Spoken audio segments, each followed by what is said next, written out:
The Syrian capital is being hit and state TV says Israel is responsible. الإسرائيليات إن الجيش سيواصل مهاجمة قوات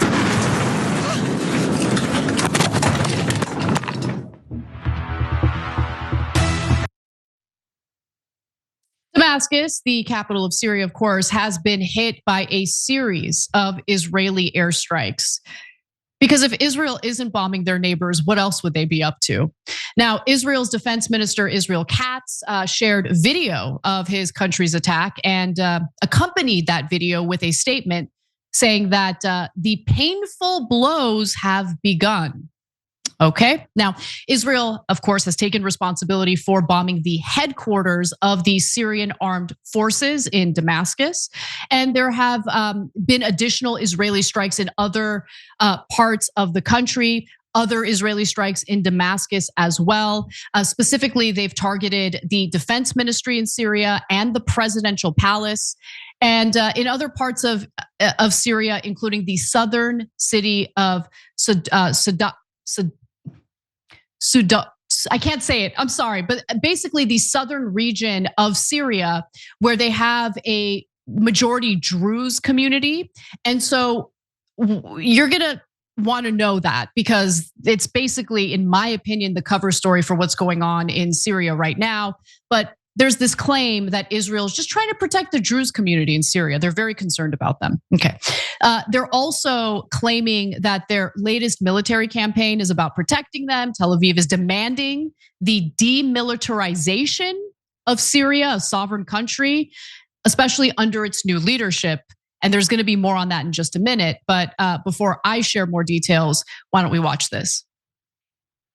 The flashpoint of Sueda, which is a stronghold for this Druze community. They are a minority group, but they are a majority in this city. And that is where these clashes broke out over the weekend between Bedouin tribes and this Druze community. With that outbreak of violence over the weekend, dozens of people were killed. That's what prompted the Syrian government to send forces to southern Syria. It says, the Syrian government says, in an attempt to quell the unrest, to calm what you're hearing and you're seeing there on your screen. But Israel's response, Israel's intervention in what is a domestic affair has, of course, poured fuel on this fire. And it makes it ever more difficult for government forces to reestablish control in an area when Israeli forces say they have no right to be there. Israel has declared a unilateral demilitarized zone in this part of Syria, something the Syrian government says it does not agree to. It is calling on Israel to stop. It is accusing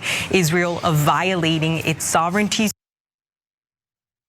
So there you have it. That's the town I'm referring to, Sueda, which is where they have a large Druze community in southern Syria.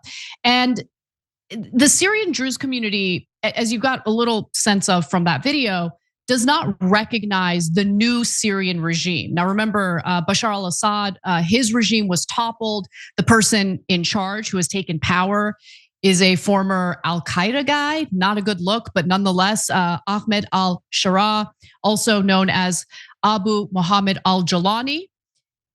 The Druze community is concerned about him because under Bashar al-Assad, while he was a brutal dictator, there's no question about it, it was more a secular society, but now there's concern that there's going to be, Islamic extremism in Syria that will not respect various religious minorities or ethnic minorities in Syria. And you should know that Syria is far more diverse than most Americans realize. And so the Druze community that does not want to see the military in their town under the leadership of Syria's new leader, it is understandable to some extent, but unfortunately, this is what happens when you have regime change wars. When you have a proxy war take place in Syria to topple a regime, well, what comes next?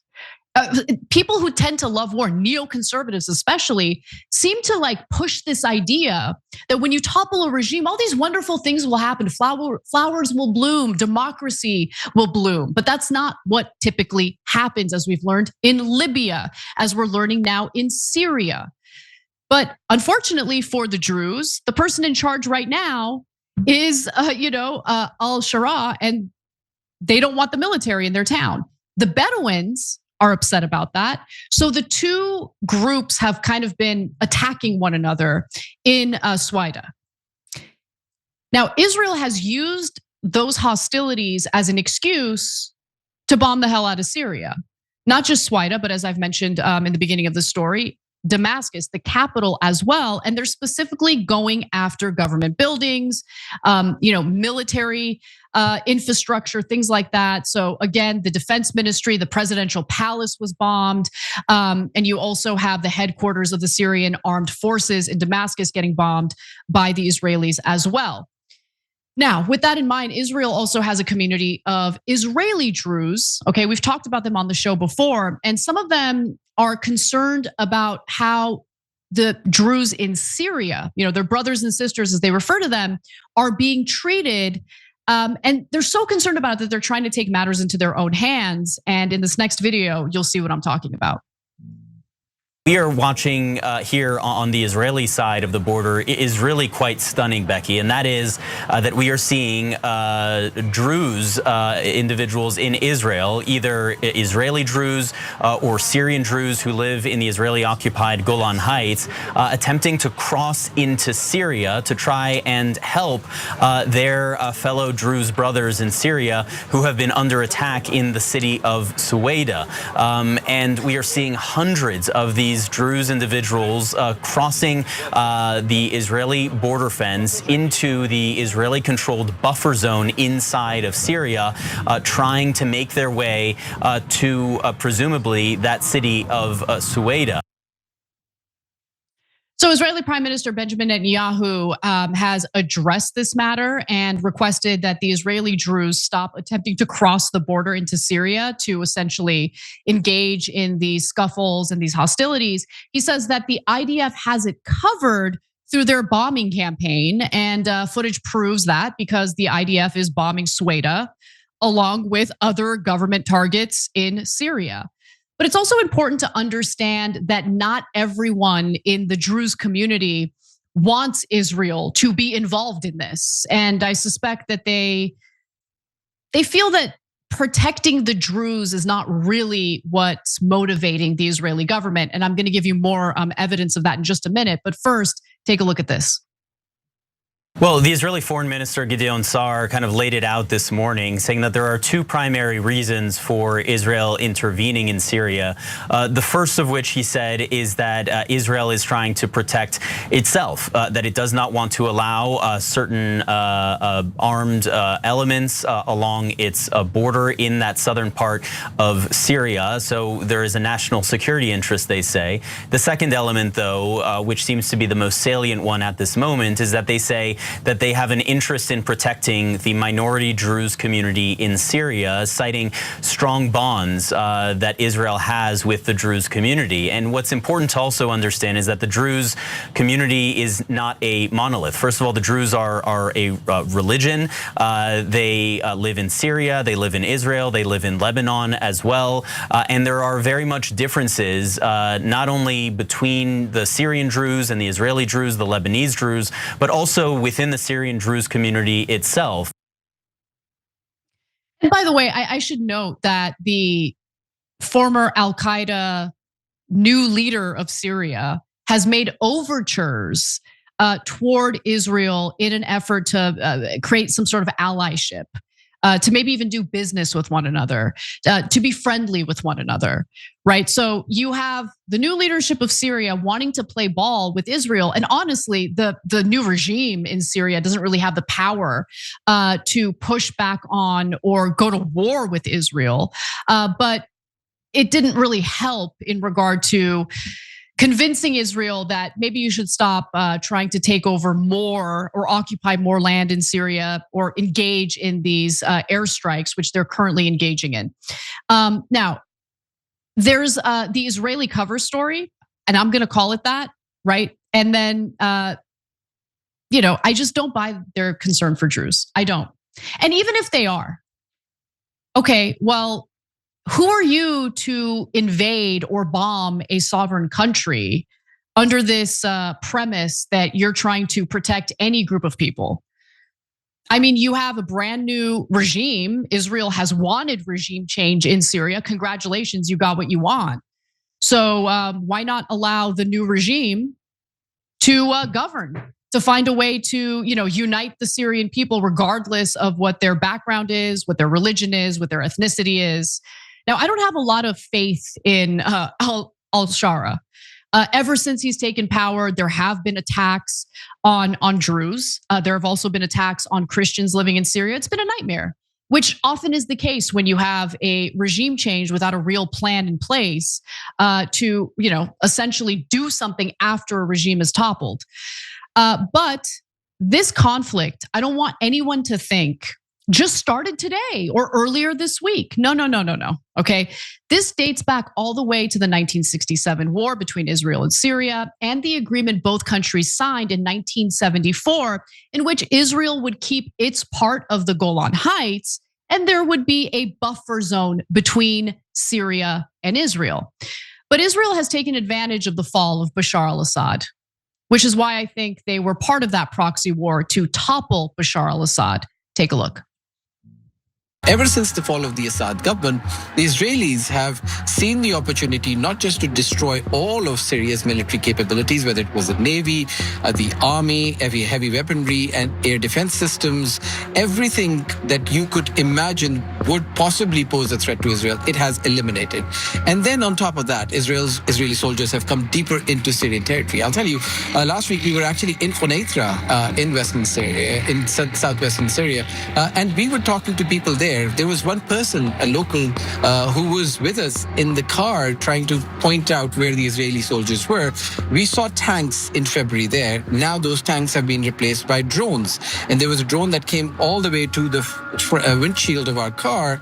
And that person hid their face because he said that all of that area, there's facial recognition software that Israelis are using on Syrian territory, and there was a raid on some people by Israeli soldiers because there were people from outside of Quneitra who came to visit them.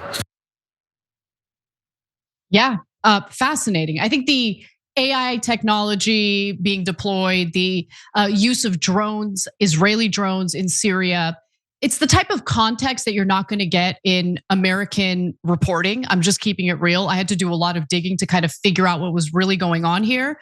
But I want to go to video 5 because Israeli ministers aren't calling for the protection of the minority Druze community. They're calling for something else in Syria right now, which blows my mind. Take a look. Now, we're also hearing from an Israeli minister, this is from Prime Minister Benjamin Netanyahu's own party, who is calling for Syria's new president, Ahmed al-Sharaa, to be, quote, eliminated. So I'm wondering, what are Israel's goals here? Why did Israel attack this region? Well, Israel has been attacking this region and especially all of the western parts of Syria, occupying more territory, putting its soldiers on the ground, harassing citizens, carrying out raids, abducting Syrian citizens, not giving any justifications or clarifications of why it's doing it. In last week, we've heard from the Israeli army raiding what it called an Iranian cell. And when we went to that area, a child was among the people who was abducted. They abducted a child? Was the child the Iranian cell that they were worried? Come on, guys. Come on. I mean, it's infuriating. It really is infuriating when you have a country run by a government that makes Israelis out to be perpetual victims when they can't stop bombing their neighbors and occupying land. And I mean, you have a minister in the Likud party calling for regime change in Syria again. How much more do we need to destabilize the Middle East? It's absurd. Jeez, okay, but there are a few more points worth mentioning because there's a water basin called the Yarmouk River that actually provides a shared water supply between Syria and Jordan. And it appears that Israel has some interest in occupying that water supply. Now, why would they want that? Well, the Israeli control over the Yarmouk River and Unity Dam is a strategic move aimed at enhancing its influence in the region, especially after the fall of Bashar al-Assad's regime in Syria. This control grants Israel the ability to regulate one of the most important water sources in Syria, allowing it to directly impact water resources in both Syria and Jordan. I mean, look, this kind of sounds a little far-fetched, doesn't it? I mean, when has Israel ever controlled the water supply of, oh wait, they do that all the time as it pertains to Palestinians. Whether we're talking about Gaza, whether we're talking about an occupation in the West Bank, these are the kinds of tactics that you'll see from the Israeli government and the IDF. Israeli control included the towns of Al-Bath, Khan Arnabe, and Katana, in addition to the Syrian side of Mount Hermon, providing Israel with a strategic position overlooking Damascus. And I should note that Israel probably wants access to this incredibly important resource as well, because they have water insecurity issues as well. So, final thing that I'll mention, because you should never just believe a cover story. Okay, you should never just believe what a government is telling you about what's motivating their bombing campaign. You need to dig deeper. And the Times of Israel reported today, Netanyahu's corruption trial adjourned amid strikes on Syria. Anyone surprised by that?